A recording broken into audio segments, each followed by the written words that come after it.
pandemia impactó de manera profunda y negativa en la educación de nuestros niños, pero ¿cómo reconstruimos la educación luego de ella? Le preguntamos a Osvaldo Molina, economista de la Red de Estudios para el Desarrollo en el Momento Económico. Osvaldo, muy buenos días. Hola Mabel, hola Carlos, ¿cómo están? ¿Qué tal, Osvaldo? A ver, el Banco Interamericano de Desarrollo, BID, ¿no?, ha publicado un informe sobre qué medidas debemos tomar para reconstruir la educación después de estos 2 años de pandemia, ¿no? Y esta publicación pues se centra en la situación de los jóvenes después obviamente de la pandemia y analiza los efectos de corto y largo plazo en productividad e ingresos futuros de la población, ¿no? Entonces vamos a ver un poquito esto, pero antes, ¿no?, vale la pena que nuestros oyentes o los que nos ven a través de la televisión recuerden cómo ha impactado la pandemia en la educación de los jóvenes. Así que vamos por ahí primero. Y lo que la gente tiene que saber es que la pandemia aumentó el riesgo de que los estudiantes abandonen sus estudios, ya sea de manera temporal o de manera permanente, ¿no?, agravando las brechas en educación y aprendizajes ya existentes. Solo para que se hagan una idea, a julio de 2020, me fui como Muy varios atrás. años, a julio de 2020, más de 100.000 estudiantes de secundaria dejaron las clases, dejaron de estudiar. Y además, en el caso de educación universitaria, la tasa de interrupción pasó de 12,6% a 18,3% durante el primer semestre académico del 2020. Es decir, hay un aumento también ahí considerable de chicos que al menos dejaron temporalmente los estudios superiores. Antes de la pandemia, casi el 10% de adolescentes de 14 a 17 años solo trabajaba y el 22% estudiaba y trabajaba. En comparación al 2020, se registró un incremento pues de más chicos que solo se dedicaban a trabajar. Y cuando uno pregunta cuáles son los principales motivos de abandono de sus estudios secundarios, los principales fueron problemas económicos, 76%, falta de interés, 14%, problemas familiares, 6%, entre otros, ¿no? Así que miren qué fuerte esto. Y unos últimos datos más como para que ya nos quede claro la figura. En América Latina, solo 6 de cada 10 estudiantes que ingresan a la escuela secundaria terminan, y de ellos solo 1 finaliza con las habilidades mínimas requeridas para seguir la educación superior o ingresar a un empleo formal. En el Perú esto es incluso peor.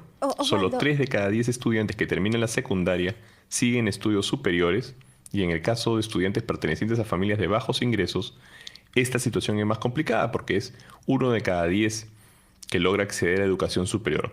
Y Así Osvaldo, que sí, la cosa es complicada, ¿no? así es, pero ¿cuál es el futuro de estos jóvenes? Porque muchos de los que se ven excluidos del sistema escolar, por ejemplo, porque ya comienzan a trabajar desde chicos, ya no regresan.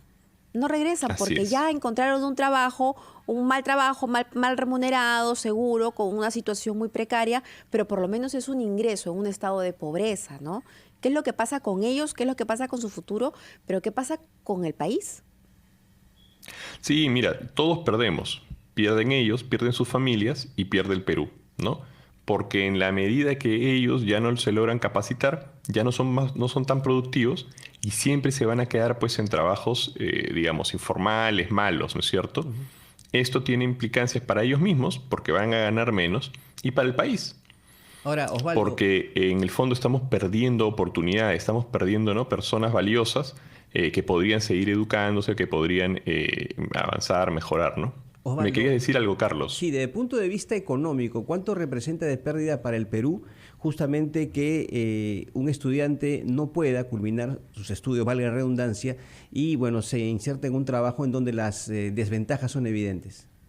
Sí, mira, ¿qué te parece si para poder responderte esa pregunta pensamos en qué pasó con la pandemia, ¿no?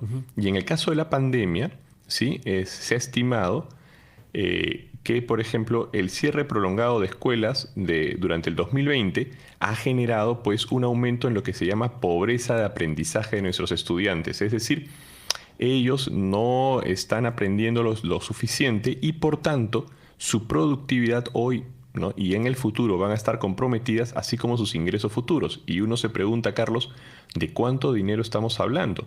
Y ¿no? El economista Pablo Lavado de la Universidad del Pacífico estimó que las pérdidas que se generarían sería de alrededor de 79.000 soles durante la vida laboral de un estudiante, ¿no? Entonces, es un montón de recursos y de posibilidades lo que los jóvenes han perdido por la pandemia, pero también es importante mencionar que esto también pasa de manera normal, ¿no? No es que sin pandemia la gente no desertaba del colegio, también Se ha pasa agravado eso, con no la hay que ser pandemia, honesto. obviamente.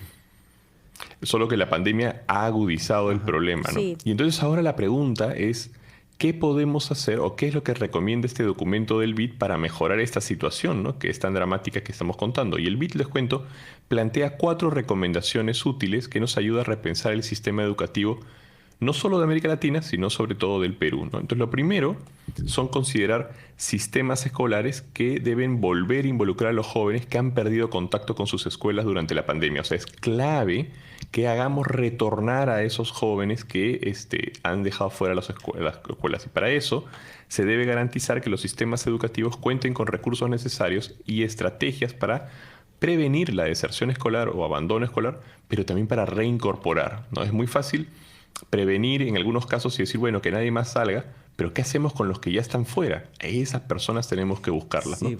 Por ejemplo, en el Perú tenemos un sistema único de matrícula de todos los colegios públicos y privados. Entonces, hay información para poder identificar los estudiantes que no han regresado a clases ¿Dónde están? y ¿Qué están debemos haciendo? diseñar estrategias para acercarnos a ellos y traerlos nuevamente a las escuelas ¿no? Del Perú.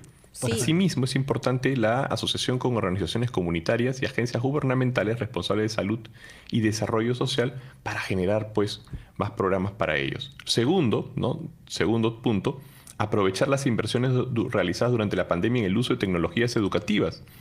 Ahí, ¿no es cierto?, hay todavía una brecha digital importante y deberíamos, ¿no es cierto?, dado que ya hemos tenido que transformar un poco nuestro sistema educativo a algo digital, pues deberíamos, ¿no?, seguir poniendo el pie en el acelerador para poder mejorar y seguir mejorando eso, ¿no? Perdóname, Carlos, ¿me quieres decir algo? No, ojalá que el Ejecutivo pueda desarrollar estas estrategias para posibilitar el retorno de un mayor número de jóvenes a las aulas y que culminen debidamente sus estudios. Osvaldo, como siempre, muchas gracias. Nos reencontramos el día de mañana.